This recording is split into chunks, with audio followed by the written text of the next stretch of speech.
Assalamualaikum warahmatullahi wabarakatuh. Kami dari kelompok 4, izinkan saya memperkenalkan nama anggota di kelompok 4. Yang pertama ada Marlin Dorlen dengan NIM 992020010. Yang kedua Aprilia Safira dengan NIM 992020012. Yang ketiga Rosita Farah Handayani dengan NIM 992020013. Dan saya sendiri Alidia Atika dengan NIM 992020014. Kelompok kami akan menjelaskan tentang perlindungan stakeholder, perlindungan investor, kecurangan moral hazard, dan moral hazard. Moral hazard. Kegiatan yang dilakukan oleh pemegang saham bank tidak seluruhnya diketahui oleh deposan. Deposan adalah orang yang menaruh uangnya di dalam bank dalam bentuk deposito, sehingga pemegang dapat melakukan tindakan di luar pengetahuan deposan yang melanggar kontrak dan sebenarnya secara etika atau norma tidak layak dilakukan. Hal ini terjadi ketika seseorang meningkatkan paparan mereka terhadap risiko ketika tertanggung. Selanjutnya akan dijelaskan oleh Aprilia Safira. Selanjutnya, jenis-jenis kecurangan moral hazard. Yang ke-1, XMT moral hazard merupakan perilaku moral hazard yang dilakukan sebelum mengalami suatu kejadian. Yang kedua, ex post moral hazard yang merupakan perilaku moral hazard yang dilakukan saat atau setelah mengalami satu kejadian tertentu. Selanjutnya, cara mengatasi moral hazard. Berdasarkan kondisi dari penyebab terjadinya moral hazard, maka dapat diupayakan mencegah dengan cost sharing moral hazard dan monitoring and gatekeeping.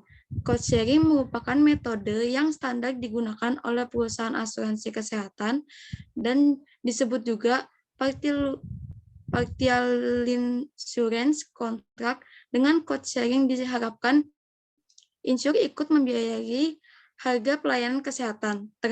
Terdapat dua jenis metode cost sharing yang biasa dijalankan untuk menghindari moral hazard, yaitu co-insurance dan co-payment. Prinsip monitoring adalah memastikan pelayanan kesehatan yang diterima insur sesuai dengan polis asuransi. Prinsip gatekeeping adalah memastikan biaya pelayanan kesehatan diberikan seoptimal mungkin kendali biayanya. Selanjutnya dibacakan oleh Rosita Hidayah. Teks stakeholder.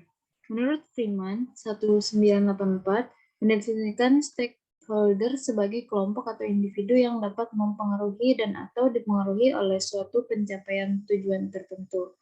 Dan menurut Bissett pada tahun 1998, mendefinisikan stakeholder merupakan orang dengan suatu kepentingan atau perhatian pada permasalahan. Stakeholder ini sering diidentifikasi dengan suatu dasar tertentu, sebagaimana dikemukakan Freeman tahun 1984, yakni dari segi kekuatan dan kepentingan relatif stakeholder terhadap isu Wimble dan Willett tahun 1996, dari segi posisi penting dan pengaruhnya yang dimiliki mereka.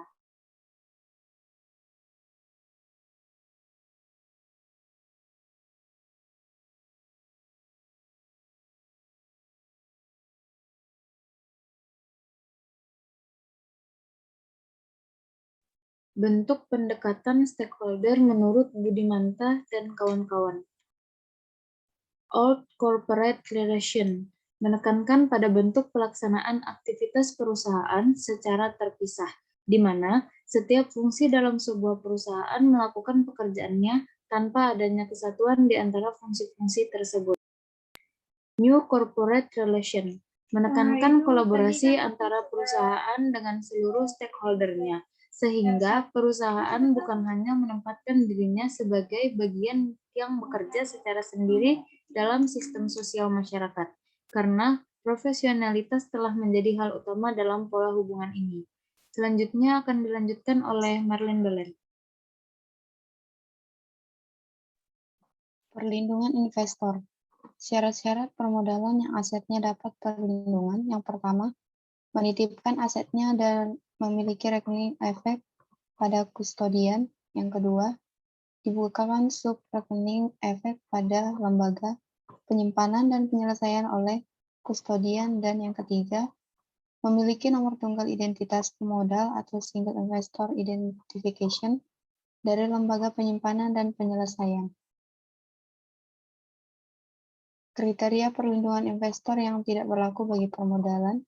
Yang pertama, pemodal yang terlibat atau menjadi penyebab aset pemodal hilang. Yang kedua, pemodal merupakan pemegang saham pengendali, direktur, komisaris, atau pejabat satu tingkat di bawah direktur kustodian. Dan atau yang ketiga, pemodal merupakan afiliasi dari pihak-pihak tersebut pada angka 1 dan 2.